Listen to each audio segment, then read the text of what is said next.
એના સદગુરુના શબ્દથી એની જાણ આપણને થાય, એના સત્સંગથી આપણને એની જાણ થાય. તો જે સંતોએ પોતાની વાણી દ્વારા આપણને એના અનુભવો કીધા છે,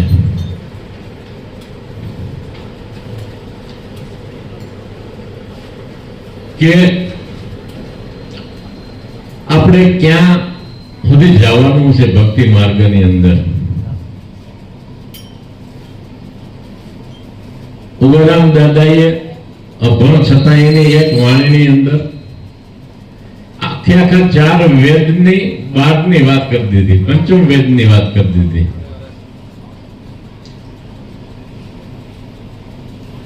એવા મહાપુરુષો આપણને મળ્યા છે. દરેક સંપ્રદાયની અંદર મહાપુરુષો થયા છે.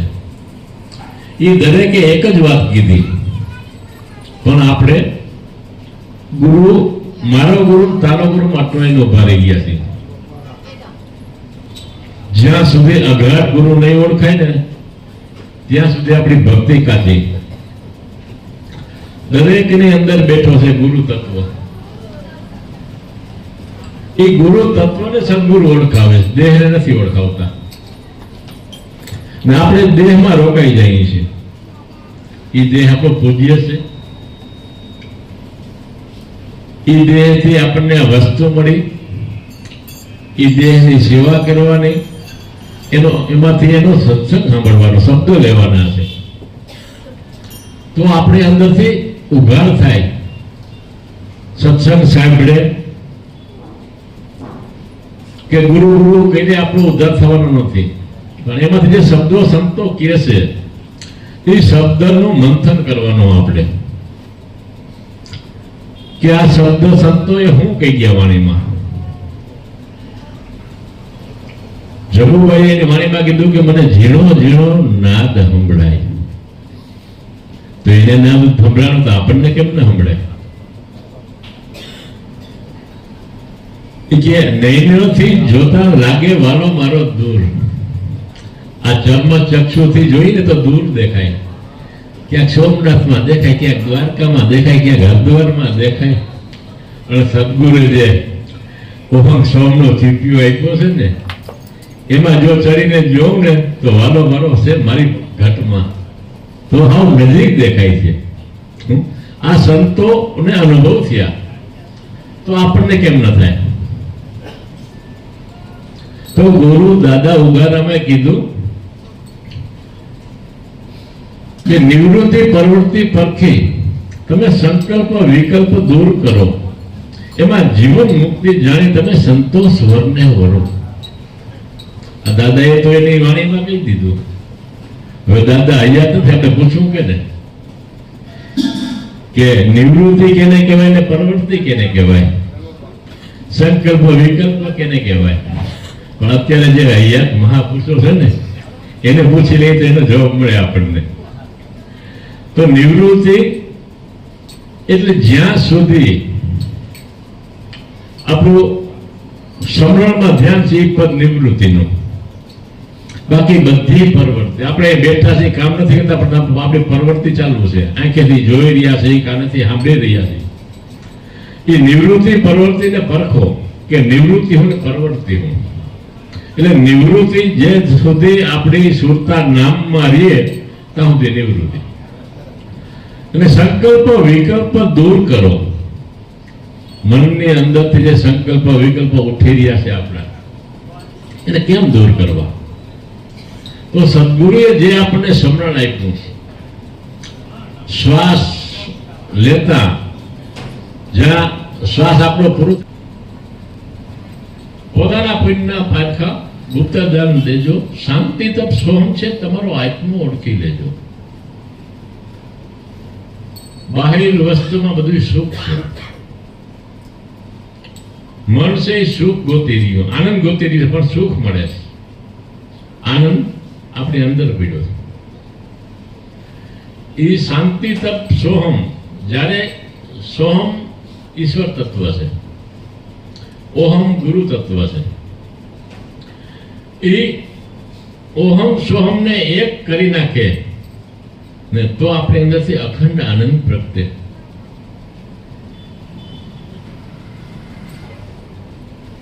શાંતિ તપ સોહમ છે તમારો આત્મો ઓળખી લેજો, એનાથી આપણા સ્વરૂપની ઓળખાણ થાય.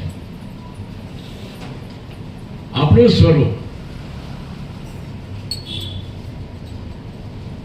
આપણે દેહ ભાવ જ્યારે ભૂલીએ ને ત્યારે આપણા સ્વરૂપની ઓળખાણ થાય. જ્યાં સુધી દેહ ભાવમાં આવીશું ત્યાં સુધી આપણા સ્વરૂપની ઓળખાણ નહીં થાય. પછી કે દમ કદમના દોરમાં તમે નિર્ભય પદને નિહાળો, 10મા સોહમમાં સુરતા લગાડો, ત્યાં જરે છે અખંડિત જારો. એ પણ શ્વાસ ઉશ્વાસનું કીધું. દમ કદમના દોરમાં તમે નિર્ભય પદને નિહાળો.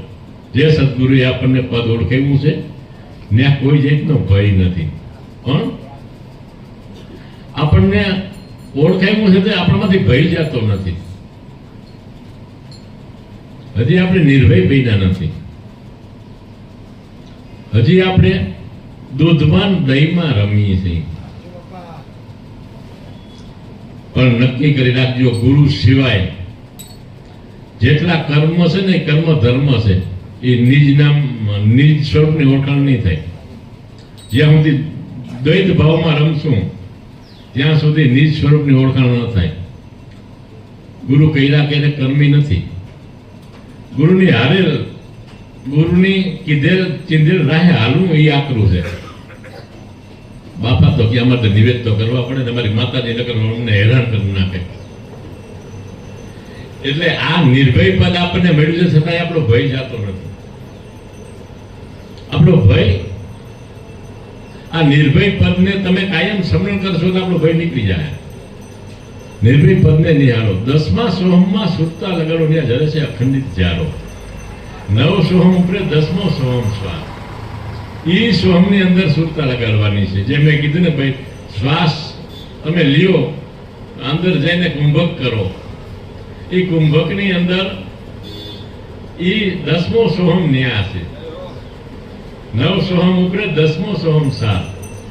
એ 10મા સોહમમાં સુરતા લગાડો, ત્યાં જરે છે અખંડિત જારો.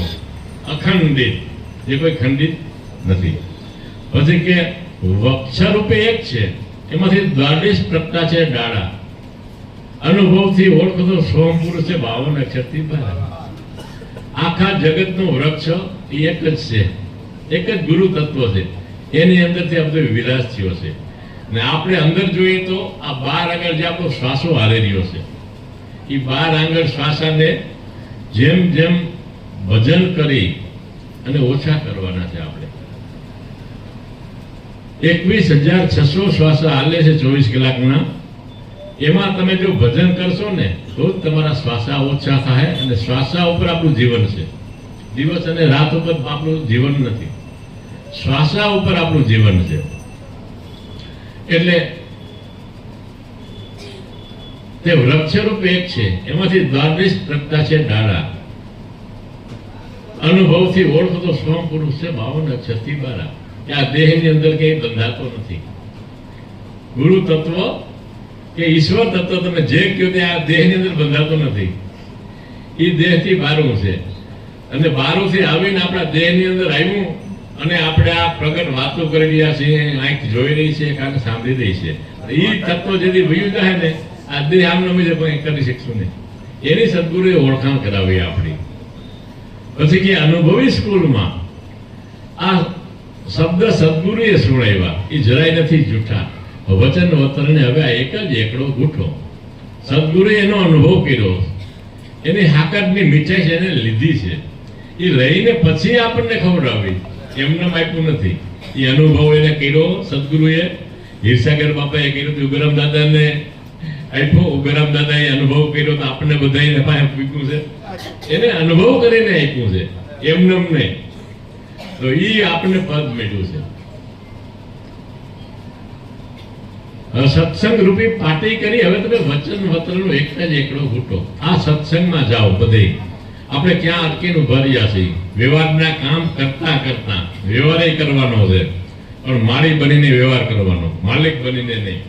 આપણે માલિક બનીને વ્યવહાર કરીએ છીએ ને એટલે આપણને દુઃખ થાય, પણ માળી બનીને વ્યવહાર કરીએ ને સંસારમાં તો દુઃખ ના થાય, કારણ કે ઈશ્વરનું જ આ બધી રચના છે, એને જ કરી છે, એટલે દુઃખ ન થાય.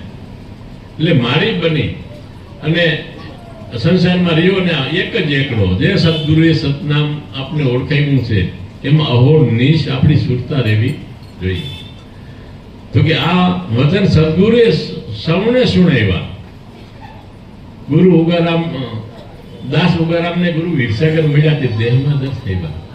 ઉગારામને પોતાના દેહની અંદર જ ઈશ્વરને બતાવ્યું, એમ આપણને બધાઈને પણ આપણને ગુરુએ આપણા દેહની અંદર જ ઈશ્વર બતાવ્યો છે.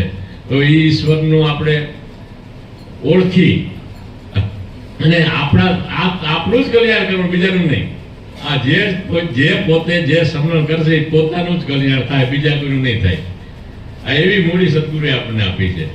આવી ઉગારામ દાદાને આપણે અનુભવની વાણી આવો પણ છતાં વેદની પર વાણી આપણને આપી છે.